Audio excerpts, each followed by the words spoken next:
first boyfriend and I was his first girlfriend. Rico is very sweet, malambing siya. For example, when he's sick, gusto niya inaalagaan siya, gusto niya pinagluluto siya. He would always make sure na okay ako.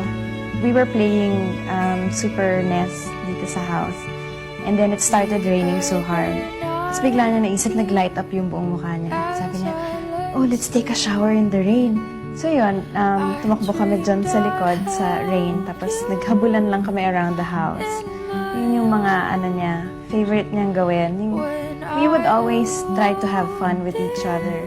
Pag wala siyang class, tapos may break siya, tapos may class ako, nakita ko yung ulo niya dun sa window ng door namin sa classroom. Yung tumatalon na ganyan. Tapos nagsasign siya ng cut class, let's go. Gumaganon siya. So, nandun ako sa loob ng classroom ko. Natatawa ako, pero naiiyak ako kasi yung mga classmates ko tinitingnan siya. One time, he visited me here sa house.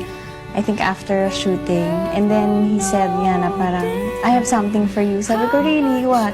Kala ko naman mga chocolates. Tapos sabi niya, here, tapos may box siyang binigay. Tapos pag open ko bracelet, sabi ko, why did you get me a bracelet? Save your money. Sabi niya, no, because I have money naman eh. Sabi ko, kahit na, what is this for? Sabi niya, nothing, because I wanted to give you a bracelet. Tapos may, yung para siyang ID bracelet.